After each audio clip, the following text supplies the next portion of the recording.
Hi, welcome back. The Firebolt ASP is here.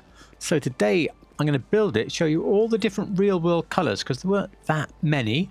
Going to build a custom one. We're going to test it against my favorite similar pickup, which is the Walton L35. So quite a lot to be getting on with. So we're going to buy this. It's nearly $2 million, so quite a lot of money. And it's based, of course, on the Ford F-150 SVT Lightning from 1999 to 2004. Okay, by magic, the car is now white, and that's, of course, because I've already been fiddling with it before doing this. So, as I mentioned, the car was only made in a few different colours, and we'll talk about colours towards the end. Let's look first at the actual build options on the car. I found very little apart from one slightly customised one that we can build other than just a nice stock car. So that's why we're going to look at that and why we're going to look at all the different colours. So taking those performance parts firstly to maximum. Onto the front bumpers, which can be simply primary, secondary or carbon, and it's exactly the same at the back. And in both cases you want the stock bumper for the car. It's a good colour distribution. The chassis was for me a little disappointing because it's looking mainly at the bed cover area, and nearly every one of these I've seen in photos just has a nice black bed cover, and that's not available on here. I really wish it was. The options are the various cages that you can see here and the fuel cell. I have seen a bed rack on one or two, I think, but it still came with a full cover, so I'm just going to go with stock. It is a bit of a pity, but never mind. Maxing out the engine and onto my real bugbear, the exhaust. As you can see, we're missing here the side exhaust integrated into the bodywork. And that is a really important feature for the car. What we've got is these ones at the back, and then this weird sort of thing hanging underneath for a side exhaust, which I'm sorry, I can't fit that. It's like a side step. And then we've got the stack exhaust and this really weird stack exhaust. They just look terrible. So I'm going to go with stock exhaust. We'll keep it a little bit chrome, but we'll keep it basically very subtle. For the grille, now I've seen so many different grills on this car. I'll be honest, I got a bit confused. So I think though the plastic horizontal grille is the closest to the picture I saw on most of them. For the hood, again, it's going to be stock, of course. You can have a secondary option, and then there's a number of other options which start tasteful with cowlings and vents, and they move on and they end up a bit silly really, don't they? Anyway, we're just going stock hood. For the lights, I think maybe they would have had xenons. I actually haven't checked, so I apologise. Xenons were available around then. I've left mine as stock though on an older car. For livery, well, you've got a few choices, and the one that came from Luxury Autos, I should add, is also the one that's shown here, which was on a page all about the history of the car, but I don't believe in any way that the livery is stock. Now, I don't think the car ever came with white stripes. They would have suited it, but it didn't, and they're not available. So our livery options, and as I say, I don't think any are suitable, are black stripes, blue stripes, and this big black stripe with side stripes. They look all quite decent. Then the one called Parts Hauler, you can just about see on the door maybe there. It's a little bit of white writing. It's quite subtle, quite good. And this flag bearer one was quite good, and the Vapid Classic one, again, if you're building one a bit off-piste, a bit non-IRL, they're quite classy. And then this Hot Rod two-tone, yeah, that's the one I referred to, must have been inspired by that particular web page. Then we move on into the typical red, white and blue flag ones, in this case called Drink US Americana. We've got some hot rod flames and what seems to be now an obligatory camo. Well, we move on then to stock mirrors, and you can also have them secondary or carbon, the same as the bumper, and they are a pretty good rendition of the Lightning mirror. Plate is up to you. I'm going to go for a colour eventually where I think that the black and yellow plate is best, but up to you. Respray, I'm basically going to skip this to the end because it's all the different standard colours on the car are really the meat of this video. We do have a trim colour, although we have no internal options otherwise, And there's a lot of light grey on the seats and stuff of the real car, so something like bluish silver, rolled steel along those lines would be great for the interior. I'll leave the exact choice up to you. I wanted to make mine perhaps a bit bolder. I want it to be obvious, so I've gone for that bluish silver on the inside. Onto the skirts, well, you have to pick stock because everything else is a sidestep. I mean, who puts a sidestep on a low down vehicle like this? Be nobody. For the spoiler, you shouldn't have one. If you want to put one on for the handling benefit, then the low-level ducktail would be the one. I have seen, I think, on Google, one or two with a little tiny spoiler like this that must have gone on aftermarket. Certainly not the big or silly ones. Anyway, none for us. And although I forgot to put the sunstrip on when I was doing this for some reason, you want some form of black sunstrip because you can see the sort of sunstrip that's already on the car. So maybe the matte black secondary is what I'll put on. Suspension, another slight bugbear is that even on competition this car is only just low enough. I would certainly like it lower than this, really. I think I'd like to start here and then with the option to go down further. Perhaps because it's in the off-road class, I don't know. That's another weird decision anyway. So we'll give it the transmission, we'll give it the turbo, and I don't know if it needs all these, but I want it to be on the same level as the car I'm going to test it against fairly soon. And then we move on to the wheels. Well, as I mentioned at the beginning, if you want black stock wheels and you're not on PC, because we can paint them on PC, then you'll need to buy it from Luxury Autos and not change them. And that's how this car is at the moment. My issues with these wheels really are they're too big. Instead of the 18-inch on the real car, I think these are probably 19s, maybe even 20s, effectively. So we've got too much wheel, too little tyre. However, the profile on them is very similar to the wheel fitted to the later versions of this car in 2003 and 2004, and indeed many people have finished them black. I don't know whether black was a factory option, but you can. I'm just showing you here by picking a different wheel how little tyre there actually is on the car. If you don't have black stock wheels and you want them similar, these Hype 5 from the street category are very close to the stock wheel. They are not the same. The dish and shape is slightly different, as you can see, but those are a good alternative. I forgot to say when I recorded initially, but you could also go with the Tropos wheel here if you're trying to find a similar wheel that you need to paint yourself. It's good that it's 5 spokes. I mean, they are in with a bit of a dish, but there's quite a lot of detail on the spokes that's similar. If you'd like to have more tyre like you should have, you could try the Saisuko maybe from the tuner category. You certainly do get a thicker tyre here, but you do get 6 spokes instead of 5. Another decent looking option is the Endo V3 Custom from the street category.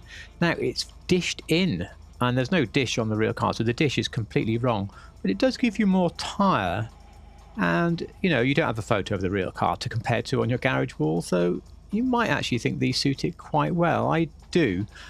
And I found myself struggling a bit as to what to do, but in the end I've just stuck with the black stock wheels and accepted that I have 2 lower profile tyre on the car.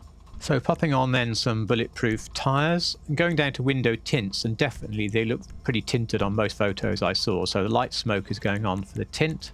Now we're going to go back to the paints.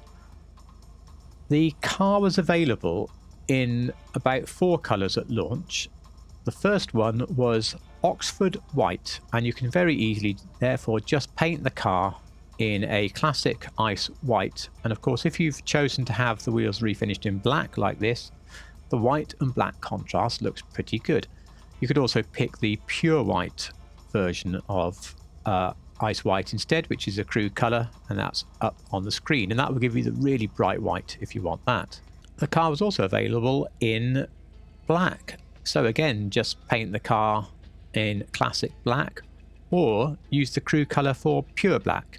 Now personally I'd be going for a silver wheel, I think, with black, unless you really like that murdered out look, in which case of course you could go black on black.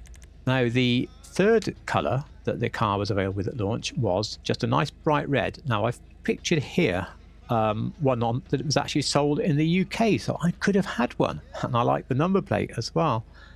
Don't worry that that red looks a bit orangey, it's just a photo I think taken towards sunset. But yeah, Torino red gets you fairly close. Now, I don't know if it was the launch colour, but for me, for some reason, as a Brit, my memories of this car being launched and hearing about it, red is the colour in my head for this car. Also, as pictured, red with black stock wheels is a really nice look, and again, very easy to achieve. The car was also available in silver metallic. If we pick silver, it's a bit dark, but bluish silver, that looks pretty good. To this, you just want an ice white pearl, so here it is outside. A nice bright silver, of course, working well with the black wheels. I think that works well. So again, to reiterate, if you want silver metallic, which was available from the year 2000, then bluish silver with a nice white pearl works really nicely. For True Blue, which came out in 2002, I've got two options for me. Tell me which you think is best. This is Galaxy Blue with a blue pearl. And it's important that we get a dark blue car, but that our pearl is a nice bright blue, as you can see from photos of the car taken in both the shade and in sun. I rather like this option, but also here is dark blue instead as a metallic, again with the standard blue pearl. And I really struggle to say which one I prefer. So you choose Galaxy Blue or dark blue metallic, either way with the blue pearl gives you True Blue. In 2003, True Blue was replaced by Sonic Blue, which is a much more vibrant blue. I honestly think you'd need a crew colour to get this properly, but what I've picked here is a blue metallic with a dark steel pearl, and I think that's the closest you can get without a crew colour. Really nice colour. The last colour, which is a subtle but stunning colour, especially if the wheels are black, came out in 2003 called Dark Shadow Grey. And for this, I've used a metallic stone silver along with a dark steel pearl. I think this one looks rather good. Now, my final build is not going to be any of the cars you've just seen. I'm going to build one by a chap called Brendan Schaub, if I've pronounced that correctly. There's a video on YouTube linked below. He took his, what sounded like fairly knackered silver 2004 model. He painted it orange, but he redid the whole car. So we've got classic orange here for the paint. You put in a Whipple, supercharger, some big injectors, sports exhaust, Willwood brakes, you name it. Now the hood was black, and that's easy. If we choose matte black as our secondary, we can have the secondary hood, so we can match the hood. He had black standard wheels, so that's fine. He also had a carbon tailgate. Well, I can't do a carbon tailgate, I'm afraid. He also later replaced the back wheels with drag wheels, which we can't do. But I love this, and this is how I'm keeping the car for the foreseeable future as Brendan Schaub's version. But had I not discovered this on YouTube, I can tell you right now it would have been like the British car I saw in red with the black wheels still. I wanted to give the car a jolly good thrash round, so I use my favourite test track here, which I tend not to use anymore for car reviews, but it's very good just to find your best of 7 laps to learn the car, not Broughy style testing, okay, although there's a similarity in looks. This car is extremely neutral. It takes a lot to make the back go out. You can really abuse it. You can throw it into a corner under trailing throttle and it just tightens the line. It rides every bump in the pavement / sidewalk, easily allowing you to take some rather naughty lines. It recorded a roughly 58.7, which is pretty good round here.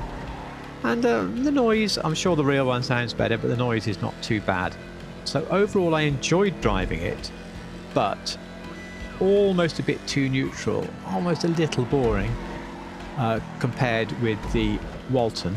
But it turned in a better time. It did 58.7 here, which is really very good. Moving on to the Walton then.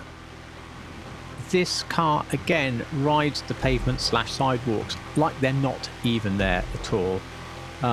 That's why I tested against this, because as soon as I drove the Lightning, I'm like, wow, these cars are so similar in the way they feel. However, when you do drive the Lightning, it is a more mobile chassis, and dare I say, I do prefer to drive this. Easing off into a corner really can bring the back into line, and if we ease off too much, you'll actually get a slide. It's just a little bit more reactive, it's just a little bit more fun, and I really thought this car was the faster of the two. The way it felt, I was convinced it was faster, but lap after lap, this car was about 1.5 seconds down on the Firebolt / Lightning. So if you're looking purely at performance, of course you'd be going for the Lightning, but of course if you really want performance in the off-road class, well, you've bought the Draugr anyway. So this is more about the feel of the cars. 1.5 seconds is quite a lot, so I did a quick drag race and then a braking test to brake at the blue lights at the end, and there's very little in it in a straight line between the two. The Firebolt just has the edge on the sort of acceleration top speed, and they're both about the same on the brakes, so I can only assume that the Firebolt is really carrying it through the corners. But there we go, all of the colours, the standard build, a little bit of a custom build, and some performance testing. I'm really pleased they put this in the game. I don't know a lot about American pickup trucks, as you can imagine, but I remember vividly when this came out, you know, it made it in the press over this side of the Atlantic as well, and I remember seeing a red one and being like, wow, just imagine, you know, we just had like rubbish old Ford Transit pickups and stuff over here. So now, of course, a real classic car with even the newest ones of them being 20 years old. So yeah, fantastic to see it in the game. There are a few missteps by Rockstar. I think specifically the exhaust is perhaps the most egregious of all of those in the modelling of the car, but I know they have to change a few things. But great to have it. A little bit neutral to drive. I'd hope a 5.5 litre supercharged V8. I don't know. I'm hoping it would be a little bit more exciting, a bit more on the limit. But oh dear. I shouldn't have gone off-road with it, really, should I? It's not an off-roader, even though it's in the off-road class. Anyway, it's been a long video, so I'm sorry about that. I don't know quite how it went on so long. If you saw the whole lot, then please do put the code word Thunderbolt into the titles to show that you got that far. God, I nearly found out how much the insurance costs. Anyway, do remember to like if you liked it, sub if you like real cars in GTA, but above all, thank you so much for watching.